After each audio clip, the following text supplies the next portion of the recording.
ಈ ಲ್ಯಾಪ್ಟಾಪ್ ಕುರ್ಚಿ ಚೇರು ನೋಡ್ಬಿಟ್ಟು ನೀವು ಇನ್ವೆಸ್ಟ್ ಮಾಡ್ತೀರಾ. ಈ ಅಸೆಟ್ ನ ನೀವು ಇನ್ನೊಂದು ಕ್ರಿಯೇಟ್ ಮಾಡಿದ ತಕ್ಷಣ ನೀವು TCS ಆಗಕ್ಕಾಗಲ್ಲ. TCS ಅದರ ಬ್ರ್ಯಾಂಡ್ ವ್ಯಾಲ್ಯೂ ಇರುತ್ತೆ, ಕಸ್ಟಮರ್ ರಿಲೇಶನ್ಶಿಪ್ ಇರುತ್ತೆ, ಆಮೇಲೆ ಒಳ್ಳೆ ಟೀಮ್ ಇರುತ್ತೆ, ಇದ್ರ ಮೇಲೆ ಅಳಿತಾರೆ. ಸ್ಟಾಕ್ ಮಾರ್ಕೆಟ್ ಅನ್ನೋದು ಒಂದು ಸಂತೆ. ಇಲ್ಲಿ ಬೈಸೆಲ್ ಏನಾಗುತ್ತೆ, ಕಂಪ್ನಿಗಳ ಪಾಲುದಾರಿಕೆ ಬೈಸೆಲ್ ಆಗುತ್ತೆ. ಇಲ್ಲಿ ಎಷ್ಟು ಟ್ರೇಡ್ ಆಗುತ್ತೆ ಅಂದ್ರೆ ಮಿಲಿಯನ್ ಗಟ್ಟಲೆ ಟ್ರೇಡ್ ಆಗುತ್ತೆ. ನೀವು ಸಂತೆ ನೋಡ್ತಿರಲ್ಲ, ಅದು ಯಾವ ಲೆಕ್ಕನೂ ಅಲ್ಲ. Many times when there are very volatile scripts, it does go beyond just pushing and prodding.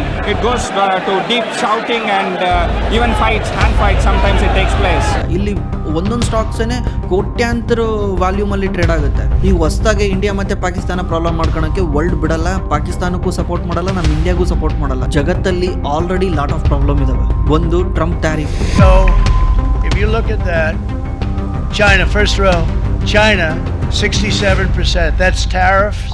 Iran, Palestine, Israel ಇದ್ರ ಪ್ರಾಬ್ಲಮ್ ಆಗ್ತಾ ಇದೆ. ಮತ್ತು ಆ ಕಡೆ ನೋಡಿದ್ರೆ ಯುರೋಪಲ್ಲಿ ಯುಕ್ರೇನು, ರಷ್ಯಾದ ಪ್ರಾಬ್ಲಮ್ ಆಗ್ತಾ ಇದೆ. ಆಲ್ರೆಡಿ ಎಲ್ಲರ ಹತ್ರ ಪ್ರಾಬ್ಲಮ್ ಇದಾವೆ. ಇನ್ನು ಹೊಸ ಪ್ರಾಬ್ಲಮ್ ಮಾಡ್ಕೊಬೇಡ ಅಂತ ಹೇಳುತ್ತೆ. 2014 ಯಾರನ್ನ ಫೋನ್ ಮೇಕಿಂಗ್ ಕಂಪ್ನಿನಲ್ಲಿ ಇನ್ವೆಸ್ಟ್ ಮಾಡಿದ್ರೆ ಜಾಸ್ತಿ ದುಡ್ಡು ಮಾಡಿದ್ರು. ಯಾಕಂದ್ರೆ ಆಗ ಜನಗಳ ಹತ್ರ ಫೋನ್ ಕಮ್ಮಿ ಇತ್ತು. ಇವಾಗ ಎಲ್ಲರ ಹತ್ರ ಇದೆ. ಈಗ ಯಾರ ಹತ್ರ ಕಸ್ಟಮರ್ಸ್ ಹತ್ರ ಚೆನ್ನೈ ಸೂಪರ್ ಕಿಂಗ್ ಶೇರ್ಸ್ ಇದ್ರೆ ಅವ್ರು ನಮ್ಮ ಹತ್ರ ಬಂದು ಹೇಳ್ತಾರೆ, ನಾವ್ಯಾರನ್ನ ಬೈ ಮಾಡೋರಿದ್ರೆ ಅವ್ರನ್ನ ಕನೆಕ್ಟ್ ಮಾಡ್ತೀವಿ. ಸ್ಮಾಲ್ ಕೇಸ್ ಬಂದ್ಬಿಟ್ಟು ಚೆನ್ನಾಗಿದೆ, ಬಟ್ ಆದರೆ ನಮ್ಮಂಥ ರಿಟೇಲ್ ಇನ್ವೆಸ್ಟರ್ಸ್ಗೆ ವರ್ಸ್ಟ್ ಅದು. ಯಾಕಂದರೆ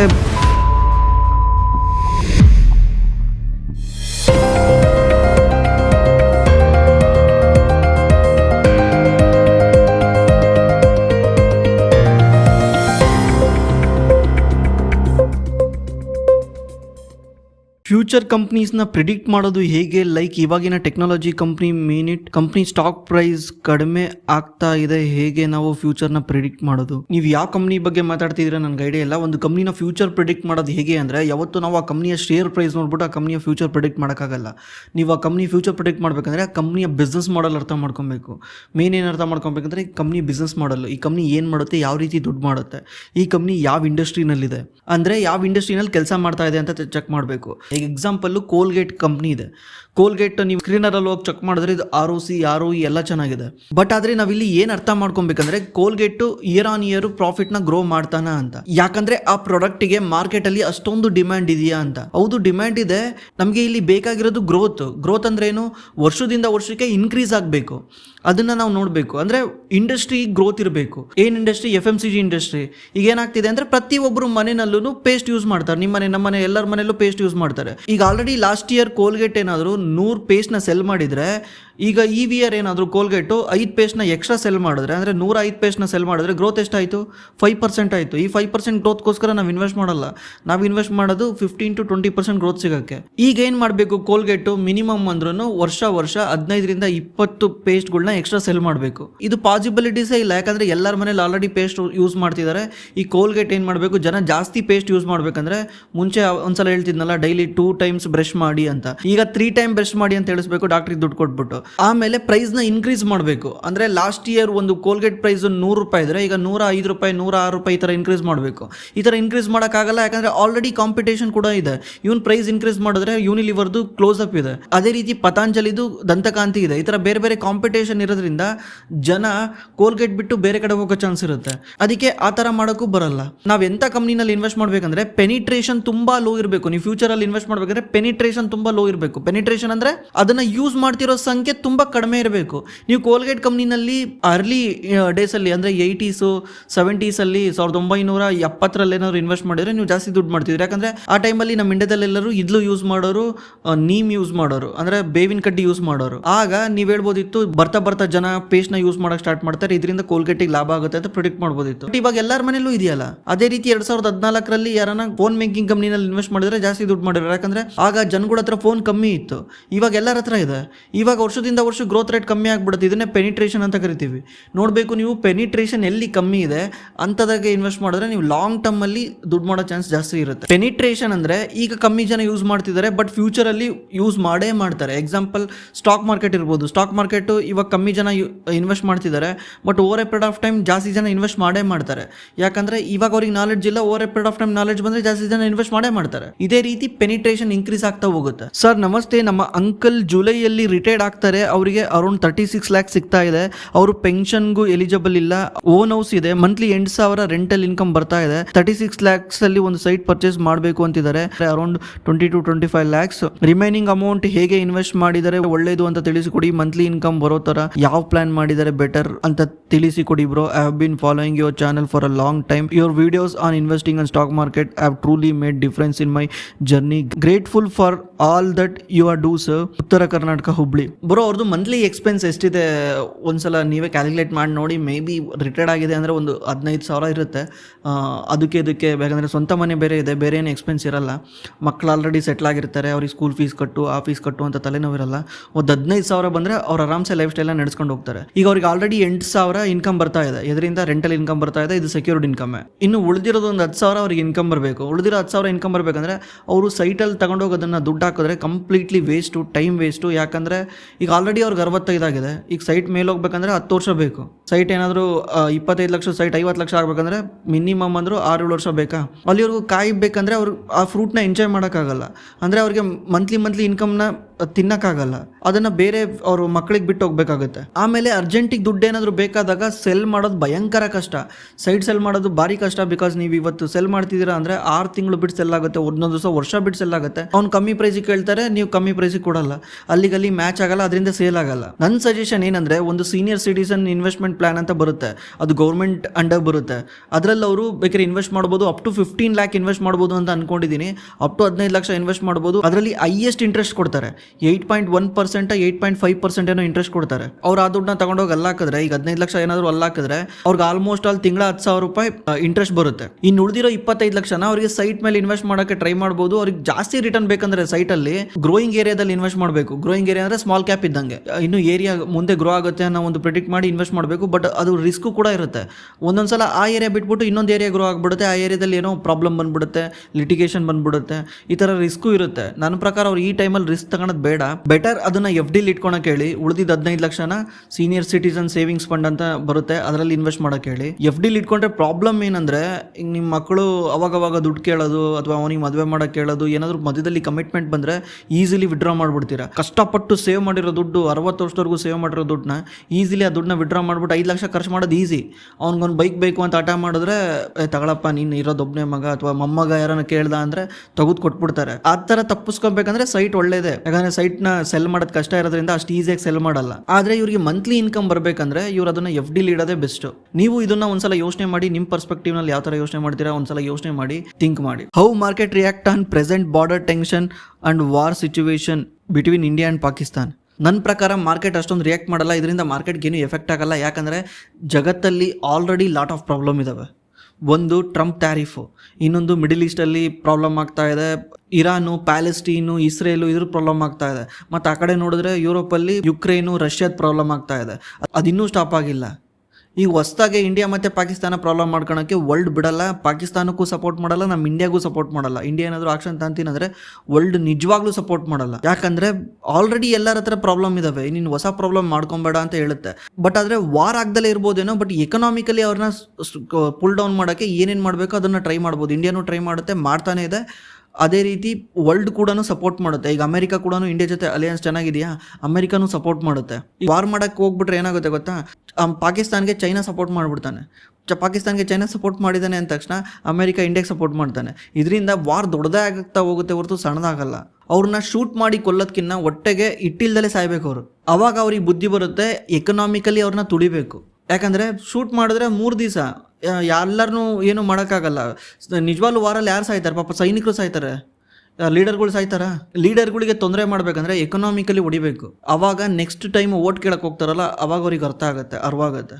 ಮುಂದಿನ 25ರಿಂದ 30 ವರ್ಷಕ್ಕೆ ಒಂದು ಒಳ್ಳೆಯ ಪೋರ್ಟ್ಫೋಲಿಯೋದಲ್ಲಿ ಎಷ್ಟು ಶೇರ್ಸ್ಗಳಲ್ಲಿ ತಿಂಗಳ ಹೂಡಿಕೆ ಮಾಡಬೇಕು ಉತ್ತಮ ತಿಳಿಸಿ. ಅಂದರೆ ನಿಮ್ದು ಎಷ್ಟು ಅಮೌಂಟ್ ಇನ್ವೆಸ್ಟ್ ಮಾಡಬೇಕು ಅಂತ ಕೇಳ್ತಿದ್ದೀರಾ ಎವ್ರಿ ಮಂತ್. ಅದು ಪರ್ಸೆಂಟ್ ಟು ಪರ್ಸೆಂಟ್ ಡಿಫ್ರೆಂಟ್ ಆಗುತ್ತಲ್ಲ.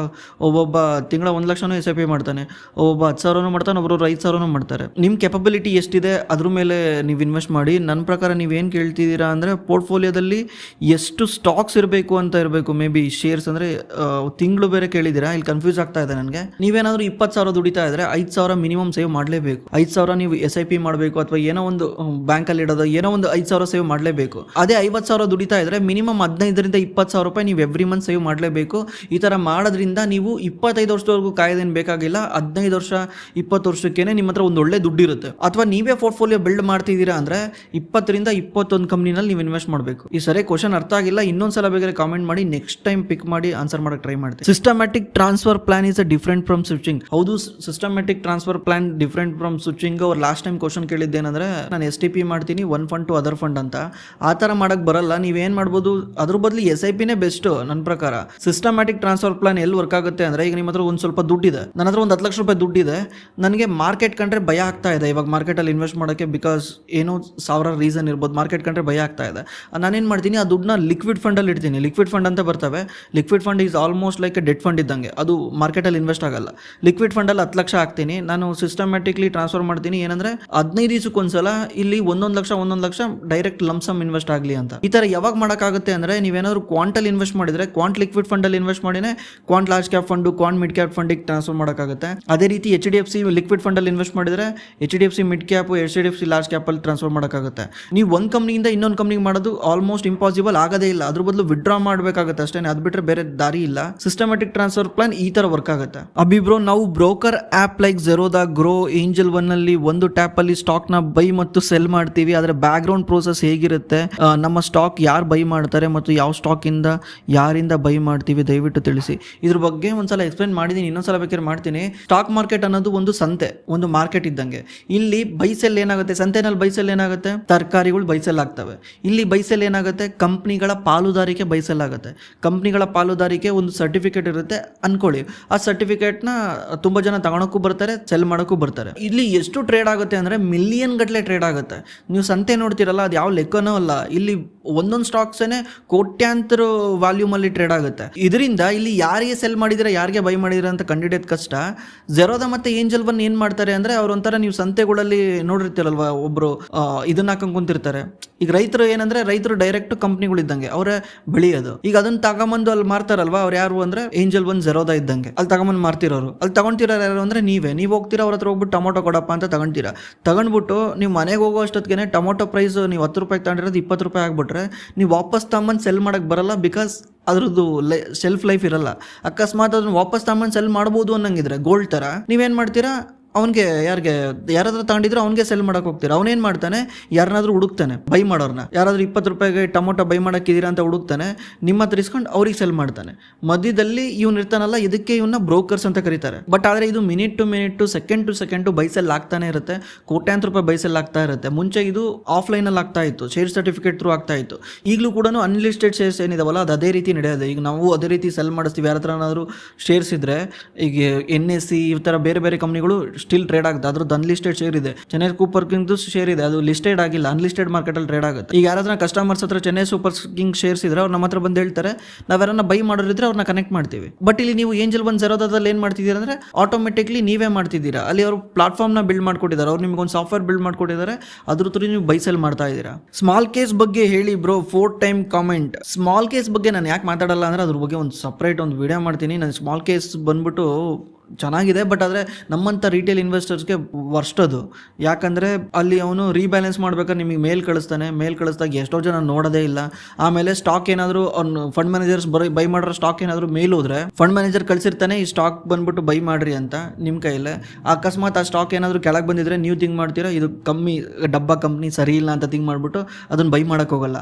ಆಮೇಲೆ ಆ ಪೋರ್ಟ್ಫೋಲಿಯೋದಲ್ಲಿ ಯಾವ್ದಾನ ಸ್ಟಾಕ್ ಮೇಲ್ ಹೋಗಿದ್ರೆ ನೀವು ಆ ಸ್ಟಾಕ್ನ ಸೆಲ್ ಮಾಡೋಕ್ಕೆ ಹೋಗ್ಬಿಡ್ತೀರಾ. ಇದು ತುಂಬ ಮೇಲ್ ಹೋಗಿದೆ, ಸೆಲ್ ಮಾಡಿಬಿಡೋಣ ಅಂತ ಸೆಲ್ ಮಾಡೋಕ್ಕೆ ಹೋಗ್ತೀರಾ. ನೀವು ಕೈ ಆಡಿಸ್ತೀರಲ್ವ ಅದರಲ್ಲಿ, ಅದರಿಂದನೇ ಸ್ಮಾಲ್ ಕೇಸಲ್ಲಿ ದುಡ್ಡು ಮಾಡೋಕ್ಕಾಗಲ್ಲ. ನಾನಂತೂ ತುಂಬ ಜನ ನೋಡಿದ್ದೀನಿ, ಇನ್ವೆಸ್ಟ್ ಮಾಡಿ 6 ತಿಂಗಳಿಗೆ ಎಕ್ಸಿಟ್ ಆಗ್ತಾರೆ, 3 ತಿಂಗಳಿಗೆ ಎಕ್ಸಿಟ್ ಆಗ್ತಾರೆ. ಯಾಕಂದರೆ ಇವ್ರದ್ದು ಇನ್ವಾಲ್ವ್ಮೆಂಟ್ ತೋರ್ಸಕ್ಕೆ ಹೋಗ್ತಾರಲ್ಲಿ. ಅದಕ್ಕೇನೆ ನಾನು ಸ್ಮಾಲ್ ಕೇಸ್ನ ಅದ್ರ ಬಗ್ಗೆ ಮಾತಾಡೋದೇ ಇಲ್ಲ. ಬ್ರೋ, ಪೀಸ್ ಅಂಡರ್ಸ್ಟ್ಯಾಂಡಿಂಗ್ ರಾಂಗ್ ಅನಿಸುತ್ತೆ. ಏರ್ಟೆಲ್ದು 2022ರಲ್ಲಿ 200 P ಇತ್ತು, ಬಟ್ ಶೇರ್ ಪ್ರೈಸ್ ಬಂದ್ಬಿಟ್ಟು 600 ಇದೆ. ಇವಾಗ 2025ರಲ್ಲಿ P ಬಂದ್ಬಿಟ್ಟು 55 ಇತ್ತು, share price all time high 1900 ಇದೆ. ಸ್ವಲ್ಪ ಎಕ್ಸ್ಪ್ಲೇನ್ ಮಾಡಿ ಬ್ರೋ ಪ್ಲೀಸ್. ಓಕೆ, ನೀವು 2022 ನೋಡ್ತಿದ್ದೀರಲ್ವಾ, ಅದೇನಂದ್ರೆ ಏರ್ಟೆಲ್ದು ಲಾಸ್ ಆಗಿತ್ತು 2021ರಲ್ಲಿ. 21ರಲ್ಲಿ ಯಾಕೆ ಲಾಸ್ ಆಗಿತ್ತು ಅಂದರೆ 2021 ಏನಂದ್ರೆ 2020 ಮಾರ್ಚಿಂದ 2021 ಮಾರ್ಚ್ವರೆಗೂ, ಅಂದ್ರೆ ಅವಾಗ ಏನಾಗಿತ್ತು, ಕೊರೋನಾ ಇತ್ತು. ಕೊರೋನಾ ಇದ್ದಾಗ ಬಿಸ್ನೆಸ್ಸೇ ಲಾಸ್ ಆಗಿತ್ತು, ಸುಮಾರು 12,000 ಕೋಟಿ ಲಾಸ್ ಆಗಿತ್ತು. ನೆಕ್ಸ್ಟ್ ಇಯರ್ ಅದು ವಾಪಸ್ ರಿಕವರ್ ಆಗುತ್ತೆ ಅಂತ ಎಲ್ರಿಗೂ ಗೊತ್ತಿತ್ತು. ಈಗ ನೀವೇ ಯೋಚನೆ ಮಾಡಿ, ಏರ್ಟೆಲ್ ಏನಾದರೂ ಅವಾಗ 8,000 ಕೋಟಿ ಲಾಭ ಮಾಡಿದ್ದಾನೆ 2022ರಲ್ಲಿ. ನೀವು ಹೇಳೋ ಪ್ರಕಾರ ಅವಾಗ ಅದ್ರದ್ದು ಪಿ ಬಂದ್ಬಿಟ್ಟು 200 ಇತ್ತು ಅಂತ ಹೇಳ್ತಿದ್ದೀರಾ. ನನ್ನ ಪ್ರಕಾರ ಅವಾಗ 600 ರೂಪಾಯಿ ಶೇರ್ ಇತ್ತು ಅಂದರೆ ನನ್ನ ಪ್ರಕಾರ ಅದು ಇಷ್ಟೊಂದಿರಲ್ಲ, 30 ಪಿ ಇರುತ್ತೆ. 30 ಪಿ ಅಂದ್ರೆ 2,40,000 ಕೋಟಿ. 2,40,000 ಕೋಟಿ ಅವಾಗ ಮಾರ್ಕೆಟ್ ಕ್ಯಾಪ್ ಇದೆ. ಇವಾಗ ಮಾರ್ಕೆಟ್ ಕ್ಯಾಪ್ ಬಂದ್ಬಿಟ್ಟು 10,94,000 ಕೋಟಿ ಇದೆ. ಅದು ಕರೆಕ್ಟ್ ಇದೆ, ನೀವೇ ರಾಂಗ್ ಆಗಿ ನೋಡಿದ್ದೀರಾ. 200 ಪಿ ಇರಲಿಲ್ಲ. ನೀವು 200 ಪಿ ನೋಡ್ಬೇಕಾದ್ರೆ ಆ ಕಂಪ್ನಿ ಲಾಸ್ ಮೇಕಿಂಗ್ ಕಂಪ್ನಿ. 2021ರಲ್ಲಿ ನೀವೇ ಹೋಗಿ ಪಿ ರೇಷನಲ್ಲಿ ಹೋಗಿ ಚೆಕ್ ಮಾಡಿ. 2021 ಅಕ್ಟೋಬರ್ ಸೆಪ್ಟೆಂಬರಲ್ಲಿ ಅದು 230 ಇದ್ದಿದ್ದು. ಅದೇ ನೀವು 2022ರಲ್ಲಿ ನೋಡಿ ಎಷ್ಟಿದೆ, 78, ಆಲ್ಮೋಸ್ಟ್ 15 ಎಲ್ಲ ಬಂದಿದೆ. 78, 60, 30, 50 ಈ ಥರ ಟ್ರೇಡ್ ಆಗ್ತಾ ಇತ್ತು. ಅದು 200 ರಾಂಗ್ ಆಗಿ ನೋಡ್ತಾ ಇದ್ದೀರಾ. 200 ಯಾವಾಗಿತ್ತು ಅಂದರೆ ಲಾಸ್ ಮೇಕಿಂಗ್ ಇರ್ಬೇಕಾರೆ. Hello sir, my name is Mahesh. I have a few question.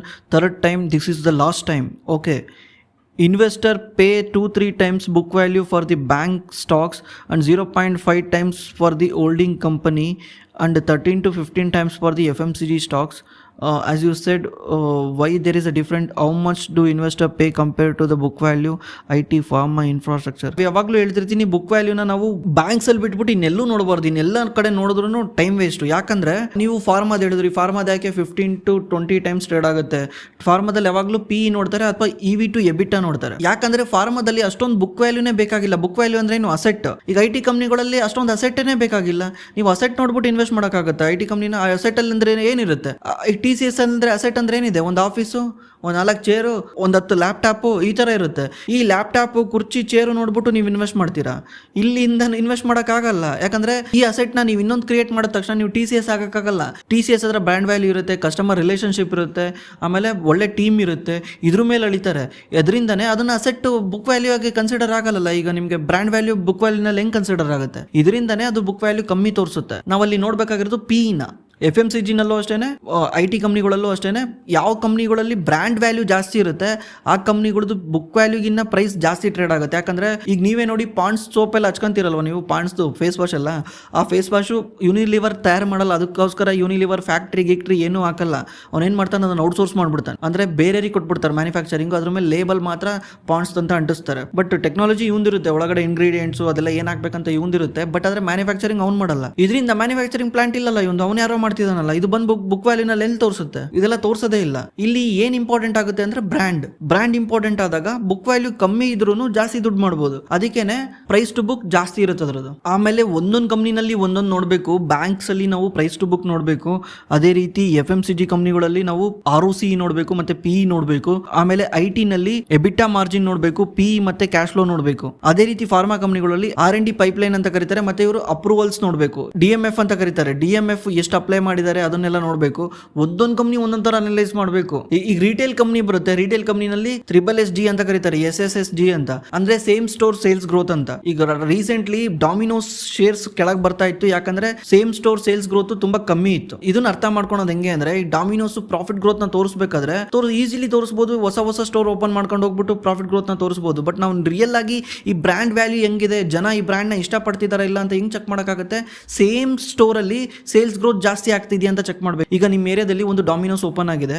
ಈ ಡಾಮಿನೋಸ್ ಲಾಸ್ಟ್ ಇಯರ್ ಬಂದ್ಬಿಟ್ಟು ಆ ಸ್ಟೋರ್ ಇಂದ 10 ಕೋಟಿ ರೆವೆನ್ಯೂ ಮಾಡಿದಾನೆ ಅನ್ಕೊಳ್ಳಿ. 10 ಕೋಟಿ ರೆವೆನ್ಯೂ ಮಾಡಿದಾನೆ. ನೆಕ್ಸ್ಟ್ ಇಯರ್ ಅದು 10 ರಿಂದ 12 ಕೋಟಿ ಆಗಬೇಕು. ಇಲ್ಲ ಅಂದ್ರೆ ಏನರ್ಥ, ಇದೇನು ತೋರಿಸ್ತಾ ಇದೆ ಅಂದ್ರೆ, ಲಾಸ್ಟ್ ಇಯರ್ ಬಂದು ಯಾರು ತಿಂದೋಗಿರ್ತಾರಲ್ಲ ಅವ್ರು ವಾಪಸ್ ಬರ್ತಾ ಇಲ್ಲ. ಯಾಕಂದ್ರೆ ಕಸ್ಟಮರ್ ಸರ್ವಿಸ್ ಚೆನ್ನಾಗಿಲ್ಲ, ಬ್ರ್ಯಾಂಡ್ ವ್ಯಾಲ್ಯೂ ಚೆನ್ನಾಗಿಲ್ಲ, ಅಥವಾ ಟೇಸ್ಟ್ ಚೆನ್ನಾಗಿಲ್ಲ. ಇದರಿಂದನೇ ಸೇಮ್ ಸ್ಟೋರ್ದು ಗ್ರೋತ್ ಆಗ್ತಾ ಇಲ್ಲ, ಸೇಲ್ಸ್ ಗ್ರೋತ್ ಆಗ್ತಾ ಇಲ್ಲ. ಇದನ್ನ ನಾವು ಚೆಕ್ ಮಾಡಬೇಕು. ಇದನ್ನ ಎಲ್ಲೆಲ್ಲಿ ಚೆಕ್ ಮಾಡ್ಬೇಕಂದ್ರೆ, ರಿಟೇಲ್ ಕಂಪ್ನಿಗಳಲ್ಲಿ ಯಾವ್ದಾದ್ರು ರಿಟೇಲ್ ಕಂಪ್ನಿಗಳು ಇರ್ತವೆ, ಡಾಮಿನೋಸ್ ಇರ್ಬೋದು, ಬರ್ಗರ್ ಕಿಂಗ್ ಇರ್ಬೋದು, ಮತ್ತೆ ದೇವ್ಯಾನಿ ಇಂಟರ್ನ್ಯಾಷನಲ್ ಇರ್ಬೋದು. ಅದೇನ್ ಮಾಡುತ್ತೆ, ಅದು ಪಿಜ್ಜಾ ಹಟ್ ಮತ್ತೆ KFC ನ ಓನ್ ಮಾಡುತ್ತೆ. ಅದೇ ರೀತಿ ವಿಶಾಲ್ ಮಾರ್ಟ್ ಇರ್ಬೋದು, V2 ರಿಟೇಲ್ ಇರ್ಬೋದು. ಈ ತರ ಯಾವ್ದಾದ್ರು ರಿಟೇಲ್ ಕಂಪ್ನಿಗಳು ಇರ್ತಾವಲ್ಲ, ಅಲ್ಲಿ ನಾವು ಅದನ್ನ ಚೆಕ್ ಮಾಡಬೇಕು. SSSG ಅಂತ. SSSG ಗ್ರೋ ಆಗ್ತಾ ಇದೆ ಅಂದ್ರೆ ಕಂಪ್ನಿ ಚೆನ್ನಾಗಿದೆ, ಕಂಪ್ನಿ ಮೇಲೆ ಜನಗಳಿಗೆ ನಂಬಿಕೆ ಇದೆ, ಇದರಿಂದ ಈ ಬ್ರ್ಯಾಂಡ್ ಮೇಲೆ ಪದೇ ಪದೇ ಬಂದ್ಬಿಟ್ಟು ವ್ಯಾಪಾರ ಮಾಡ್ತಿದ್ದಾರೆ ಅಂತ. Hello bro, company market cap same ಇರುತ್ತೆ, ಬಟ್ ಶೇರ್ ಪ್ರೈಸ್ ತುಂಬಾ ವೇರಿಯೇಷನ್ ಇರುತ್ತೆ, ಹೇಗೆ? Explain me Endurance Tech. Share price same ಇದ್ದು ಮಾರ್ಕೆಟ್ ಕ್ಯಾಪ್ ಸೇಮ್ ಇರೋಕ್ಕೆ ಚಾನ್ಸೇ ಇಲ್ಲ ಬ್ರೋ. ನನಗೆ ಲೈವ್ ಸ್ಕ್ರೀನ್ ರೆಕಾರ್ಡಿಂಗ್ ಯಾವುದಾನಿದ್ರೆ ಶೇರ್ ಮಾಡಿ. ಚಾನ್ಸೇ ಇಲ್ಲ. ಶೇರ್ ಪ್ರೈಸ್ ಕೆಳಗೆ ಬಂದರೆ ಮಾರ್ಕೆಟ್ ಕ್ಯಾಪ್ ಕೆಳಗೆ ಬರುತ್ತೆ, ಶೇರ್ ಪ್ರೈಸ್ ಮೇಲೆ ಹೋದರೆ ಮಾರ್ಕೆಟ್ ಕ್ಯಾಪ್ ಮೇಲೆ ಹೋಗುತ್ತೆ. ಮಾರ್ಕೆಟ್ ಕ್ಯಾಪ್ ಡಿಸೈಡ್ ಆಗೋದೇ ಶೇರ್ ಪ್ರೈಸ್ ಮೇಲಲ್ಲ. ಮಾರ್ಕೆಟ್ ಕ್ಯಾಪ್ ಯಾವ ರೀತಿ ಡಿಸೈಡ್ ಆಗುತ್ತೆ? ನಂಬರ್ ಆಫ್ ದಿ ಶೇರ್ಸ್ ಎಷ್ಟಿದೆ into current price, current share price. Current share price ಏನಾದರೂ ಕಮ್ಮಿ ಆದರೆ ಆಲ್ಮೋಸ್ಟ್ ಮಾರ್ಕೆಟ್ ಕ್ಯಾಪ್ ಕಮ್ಮಿ ಆಗುತ್ತೆ. ಒಂದೊಂದು ಸಲ ಏನಾಗಿರುತ್ತೆ, ಕಂಪ್ನಿ ಏನಾದರೂ QIP ಮಾಡಿದಾಗ ನಂಬರ್ ಆಫ್ ದ ಶೇರ್ನ ಇನ್ಕ್ರೀಸ್ ಮಾಡಿರುತ್ತೆ, ಬಟ್ ಅದು ಅಷ್ಟೊಂದು ಮ್ಯಾಟ್ರ್ ಆಗಲ್ಲ. ಡೈಲಿ ನೀವೇನಾದರೂ ನೋಡಿದ್ರೆ, ಈಗ ನಾಳೆ ತೆಗೆದು ನೋಡಿ, ನಾಳೆ ಏನಾದರೂ ಕಂಪ್ನಿಯ ಶೇರ್ ಪ್ರೈಸ್ ಕೆಳಗೆ ಬಂದರು ಅಥವಾ ಮೇಲೋಯ್ತು ಅಂದರೆ ಮಾರ್ಕೆಟ್ ಕ್ಯಾಪ್ ಮೇಲೆ ಕೆಳಗೆ ಆಗಿರುತ್ತೆ. Hi sir, I appreciate your effort of educating Kannada financially. My question is, I have invested on VBL Varun Beverage is on 2024. My aim is for 10 years and target is to gain 1 crore. I have invested 20 lakhs in that, looking fundamental and ROE. Right now it is down. Can I hold it for 10 years? If so, can I achieve that goal? 20 lakhs is 20% of my portfolio. Rest amount is invested in mutual fund. Bro, actually ನಾವು direct stock ಒಳ್ಳೇದಾ ಕೆಟ್ಟದ ಅಂತ ಕೇಳ್ತಿದ್ದೀರಾ. ಈ ಥರ ನಾವು ಮಾತಾಡಲ್ಲ, ಆಮೇಲೆ ಯಾರು ಕೇಳಬೇಡಿ ಈ ಥರ. ನಾನು ಆಸ್ ಎ ಜನರಲಿ ಹೇಳ್ತಾ ಇದ್ದೀನಿ, ವರುಣ್ ಬೆವರೇಜ್ ಒಂದು ಒಳ್ಳೆ ಕಂಪನಿ, ಒಳ್ಳೆ management. They know how to tap the market. ಅವ್ರಿಗೆ ಗೊತ್ತಿದೆ ಮಾರ್ಕೆಟಲ್ಲಿ ಯಾವ ರೀತಿ ಟ್ಯಾಪ್ ಮಾಡಬೇಕು. ಯಾಕಂದರೆ ಇಂಡಿಯಾದಲ್ಲಿ ಎನರ್ಜಿ ಡ್ರಿಂಕ್ ಮಾರ್ಕೆಟ್ ಇರಲಿಲ್ಲ. ಎನರ್ಜಿ ಡ್ರಿಂಕ್ ಮಾರ್ಕೆಟ್ ಬಂದ್ಬಿಟ್ಟು ರೆಡ್ ಬುಲ್ ಮಾತ್ರ ಇಟ್ಕೊಂಡಿದ್ದ, ಅದು ಯಾರೂ ಅಷ್ಟೊಂದು ಯೂಸ್ ಮಾಡ್ತಾ ಇರಲಿಲ್ಲ. ಬಟ್ ನಮ್ಮ ಇಂಡಿಯಾದಲ್ಲಿ ಗ್ಯಾಪ್ ಇದ್ದಿದ್ದೇನೆಂದರೆ, ಎನರ್ಜಿ ಡ್ರಿಂಕ್ದು ಪ್ರೈಸ್ ಬಂದ್ಬಿಟ್ಟು 100 ರೂಪಾಯಿ ಇತ್ತು, 100-120 ರೂಪಾಯಿ, 200 ರೂಪಾಯಿನಲ್ಲಿ ಇತ್ತು. ಬಟ್ ನಮ್ಮ ಇಂಡಿಯನ್ಸ್ ಜಾಸ್ತಿ ಕೂಲ್ ಡ್ರಿಂಕ್ಸ್ನ ಕುಡಿಯೋದು 20 ರೂಪಾಯಿ 30 ರೂಪಾಯಿನಲ್ಲಿ. ಇವನೇನು ಮಾಡ್ದ, ಗ್ಯಾಪ್ನ ಅರ್ಥ ಮಾಡ್ಕೊಂಬಿಟ್ಟು 20 ರೂಪಾಯಿಗೆ ಒಂದು ಪ್ರಾಡಕ್ಟ್ನ ಲಾಂಚ್ ಮಾಡೋದು, ಅದು ಸ್ಟಿಂಗ್ನ ಲಾಂಚ್ ಮಾಡಿದ ತಕ್ಷಣ ಸ್ಟಿಂಗ್ ಸೇಲ್ಸು ಎರ್ರಾಬೇರಿ ಜಾಸ್ತಿ ಆಗೋಯ್ತು. ಜನಗಳಿಗೆ ಇಷ್ಟ ಆಯ್ತು ಅದು ಎನರ್ಜಿ ಡ್ರಿಂಕ್. ಪದೇ ಅದನ್ನು ಕುಡಿಯೋಕ್ಕೆ ಸ್ಟಾರ್ಟ್ ಮಾಡಿದ್ರು, ಇದರಿಂದ ಗ್ರೋತ್ ಬಂತು. ಈ ಥರ ಮಾರ್ಕೆಟ್ನ ಅರ್ಥ ಮಾಡ್ಕೊಬೇಕು. ಮ್ಯಾನೇಜ್ಮೆಂಟ್ ಅಂದ್ರೆ ಬಿಸ್ನೆಸ್ಸಲ್ಲಿ ಮಾರ್ಕೆಟ್ನ ಅರ್ಥ ಮಾಡ್ಕೊಬೇಕು, ಕ್ಯಾಪಿಟಲ್ನ ಎಲ್ಲಿ ಇನ್ವೆಸ್ಟ್ ಮಾಡಬೇಕಂತ ಗೊತ್ತಿರಬೇಕು. ಒಳ್ಳೆ ಮ್ಯಾನೇಜ್ಮೆಂಟ್ ಅಂದರೆ ಅದೇನೆ. ಬಟ್ ನಿಮ್ಮದು ಗೋಲ್ ಇರೋದು 20 ಲ್ಯಾಕ್ಸ್ನ 10 ಇಯರ್ಸಲ್ಲಿ 5x ಮಾಡಬೇಕಂತ. 20 ಲ್ಯಾಕ್ಸ್ನ 10 ಇಯರಲ್ಲಿ 5x ಮಾಡಬೇಕಂದ್ರೆ ಇದು easy. Year on year 17.5% return ತೆಗೆದ್ರು ಸಾಕು. ಅದು ನೀವು ಯಾವ್ದನ್ನ ಮ್ಯೂಚುವಲ್ ಫಂಡಲ್ಲಿ ಹಾಕಿದ್ರು ಬರುತ್ತೆ, ಅದನ್ನ ಯಾವ್ದನ್ನ PMS ಅಲ್ಲಿ ಹಾಕಿದ್ರು ಬರುತ್ತೆ. ಆರಾಮ್ಸೆ 17.5% ಮಾಡೋದು ಈಸಿ. ಅದನ್ನ ಹೋಗ್ಬಿಟ್ಟು ಎಲ್ಲ ದುಡ್ಡು ಒಂದೇ ಶೇರಲ್ಲಿ ಇನ್ವೆಸ್ಟ್ ಮಾಡೋದು ಸ್ವಲ್ಪ ನನಗೆ ರಿಸ್ಕ್ ಅನ್ಸುತ್ತೆ. ಬಿಕಾಸ್ ಬಿಸ್ನೆಸ್ ಇಸ್ ಬಿಸ್ನೆಸ್ ಅಲ್ಲ, ಎನಿಥಿಂಗ್ ಕ್ಯಾನ್ ಹ್ಯಾಪನ್ ಅಲ್ಲ. ನಾಳೆ ಏನು ಬೇಕಿರೋ ಆಗ್ಬೋದು. ಯಾರಿಗೆ ಗೊತ್ತಿತ್ತು ನೋಕಿಯಾ ಅಂತ ದೊಡ್ಡ ಕಂಪ್ನಿ ಒಂದು ದಿವಸ ಬ್ಯಾಂಕ್ರಪ್ಟ್ ಆಗುತ್ತೆ ಅಂತ. ಬಿಸ್ನೆಸ್ ಅನ್ನೋದು ಮನುಷ್ಯ ಇದ್ದಂಗೆ, ಏನು ಬೇಕಿರೋ ಆಗ್ಬೋದು. ಅದಕ್ಕೆ ನಾವೇನು ಮಾಡ್ತೀವಿ, ಡೈವರ್ಸಿಫೈ ಮಾಡ್ತೀವಿ. ನಂಬರ್ ಆಫ್ ದ ಶೇರ್ಸ್ಗಳನ್ನ, ನಂಬರ್ ಆಫ್ ದ ಕಂಪ್ನಿಗಳನ್ನ ಜಾಸ್ತಿ ಇಟ್ಕೊಂತೀವಿ, ಒಂದು ಬಿದ್ರೆ ಇನ್ನೊಂದಿಂದ. ಅದಕ್ಕೇನಾದರೂ ನಿಮಗೆ ಸಜೆಷನ್ ಬೇಕಿದ್ರೆ ನಮ್ಮ ಡಿಸ್ಕ್ರಿಪ್ಷನಲ್ಲಿ ಗೂಗಲ್ ಫಾರ್ಮ್ ಇದೆ, ನಿಮ್ಮ ಡೀಟೇಲ್ನ ಎಂಟ್ರಿ ಮಾಡಿ ನಮ್ಮ ಟೀಮ್ ನಿಮಗೆ ಕಾಲ್ ಮಾಡಿ ಹೆಲ್ಪ್ ಮಾಡ್ತಾರೆ. Hi bro, I have been watching your videos from past 2 years.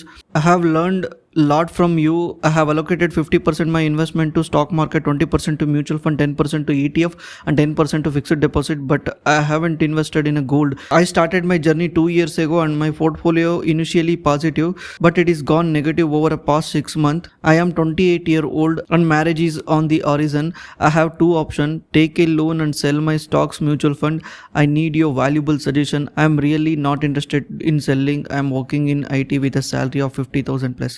Hi bro, ತುಂಬ ಥ್ಯಾಂಕ್ಸು ನಮ್ಮನ್ನು 2 ವರ್ಷದಿಂದ ಸಪೋರ್ಟ್ ಮಾಡ್ತಿರೋದಕ್ಕೆ. ನಾನು ನೋಡ್ತಾ ಇರ್ತೀನಿ, ನೀವು ಕಮೆಂಟ್ ಮಾಡ್ತಿರ್ತೀರಾ, ಎಲ್ಲ ವೀಡಿಯೋದಲ್ಲೂ ಕಮೆಂಟ್ ಮಾಡ್ತಿರ್ತೀರಾ. ತುಂಬ ಥ್ಯಾಂಕ್ಸ್ ನಮ್ಮನ್ನು ಸಪೋರ್ಟ್ ಮಾಡ್ತಾ ಇರೋದಕ್ಕೆ. ದಯವಿಟ್ಟು ನಮಗೆ ಇದೇ ರೀತಿ ಸಪೋರ್ಟ್ ಮಾಡ್ತಾ ಹೋಗಿ. ನೀವು ಹೇಳ್ತಿರೋ ಪ್ರಕಾರ ನಿಮ್ಮ ಹತ್ರ 50% ಅಲೋಕೇಶನ್ನು ಸ್ಟಾಕ್ ಮಾರ್ಕೆಟಲ್ಲಿದೆ, 20% ಮ್ಯೂಚುವಲ್ ಫಂಡಲ್ಲಿದೆ, 10% ETF ಅಲ್ಲಿದೆ, 10% ಫಿಕ್ಸ್ಡ್ ಡೆಪಾಸಿಟಲ್ಲಿದೆ. ಬಟ್ ನೀವು ಗೋಲ್ಡಲ್ಲಿ ಇನ್ವೆಸ್ಟ್ ಮಾಡಿಲ್ಲ. ಬಟ್ ಇವಾಗ ನಿಮಗೆ ದುಡ್ಡು ಬೇಕಾಗಿದೆ, ಅದಕ್ಕೋಸ್ಕರ ಸ್ಟಾಕ್ನ ಸೆಲ್ ಮಾಡೋದು ಬೆಟ್ರಾ ಅಂತ ಕೇಳ್ತಿದ್ದೀರಾ. ಎಷ್ಟು ದುಡ್ಡು ಬೇಕಾಗಿದೆ? ಮೇ ಬಿ ಒಂದು ಮದುವೆ ಅಂತ ಹೇಳ್ತಿದ್ದೀರಾ, ಮದುವೆಗೆ ಒಂದು 3 to 4 lakhs ಬೇಕಾಗ್ಬೋದು, ಇಲ್ಲ ಮ್ಯಾಕ್ಸಿಮಮ್ 5 lakhs ಬೇಕಾಗ್ಬೋದು. ನಂದು ಬೆಸ್ಟ್ ಸಜೆಷನ್ ಏನಂದರೆ, ನಿಮ್ಮದು ಫಿಕ್ಸ್ಡ್ ಡೆಪಾಸಿಟ್ ಏನಿರುತ್ತಲ್ಲ ಅದನ್ನು ಬ್ರೇಕ್ ಮಾಡಿ. ಫಿಕ್ಸ್ಡ್ ಡೆಪಾಸಿಟ್ನ ಬ್ರೇಕ್ ಮಾಡಿ. ಅದೇನಾದರೂ ನಿಮಗೆ ಸಾಕಾಗಲಿಲ್ಲ ಅಂದರೆ ನೀವೊಂದು ಪರ್ಸ್ನಲ್ ಲೋನ್ ತೊಗೊಳ್ಳಿ. ನೀವು ಆಲ್ರೆಡಿ IT ಕಂಪ್ನಿನಲ್ಲಿ ಕೆಲಸ ಮಾಡ್ತಿದ್ದೀರಾ ಅಂದರೆ ನಿಮಗೆ ಒಂದು 10% ಹಂಗೆ ನಿಮಗೆ ಪರ್ಸ್ನಲ್ ಲೋನ್ ಸಿಗುತ್ತೆ. 10.5 ನಂಗೆ ಪರ್ಸ್ನಲ್ ಲೋನ್ ಸಿಗುತ್ತೆ. ಇದಕ್ಕಿಂತ ಜಾಸ್ತಿ ತೊಗೊಂಡ್ಬೇಡಿ. ಮ್ಯಾಕ್ಸಿಮಮ್ 11-12ಗಿನ್ನ ಜಾಸ್ತಿ ಹೋಗಬೇಡಿ. 11-12 ಹೋಗೋವರೆಗೂ ಹುಡುಕಿ, ಸಿಗ್ತವೆ. ಬ್ಯಾಂಕ್ಗಳು ಕೊಡೋಕೆ ರೆಡಿ ಇದ್ದಾರೆ, ಯಾಕಂದರೆ ನಿಮ್ಮದು ಜಾಬ್ ಸೆಕ್ಯೂರಿಟಿ ಚೆನ್ನಾಗಿದೆ. ಒನ್ಸು ನೀವು ಆ ಪರ್ಸ್ನಲ್ ಲೋನ ತೊಗೊಂಡ್ಬಿಟ್ಟು ನಿಮ್ಮ ಮ್ಯಾರೇಜ್ನ ಕಂಪ್ಲೀಟ್ ಮಾಡ್ಕೊಳ್ಳಿ. ಎಲ್ಲಿವರೆಗೂ ಆ ಲೋನ್ ತೀರಲ್ಲ ಅಲ್ಲಿವರೆಗೂ ನೀವು SIP ಏನೂ ಮಾಡಬೇಡಿ. ಫಸ್ಟು ಲೋನ್ ತೀರೋವರೆಗೂ ನೀವು ಲೋನ್ ಎಷ್ಟು ಫಾಸ್ಟಾಗಿ ಆಗೋದು ಅಷ್ಟು ಫಾಸ್ಟಾಗಿ ತೀರಿಸ್ಬಿಡಿ. ಆಮೇಲಿಂದ ಮತ್ತೆ ನಿಮ್ಮ SIPನ ಸ್ಟಾರ್ಟ್ ಮಾಡಿ, ಇನ್ವೆಸ್ಟ್ಮೆಂಟ್ನ ಸ್ಟಾರ್ಟ್ ಮಾಡಿ. ಆಲ್ರೆಡಿ ಇನ್ವೆಸ್ಟ್ಮೆಂಟ್ ಇರುತ್ತಲ್ಲ ಅದನ್ನು ಬ್ರೇಕ್ ಮಾಡಬೇಡಿ. ನನ್ನ ಪರ್ಸ್ನಲ್ ಸಜೆಷನ್ ಇದು.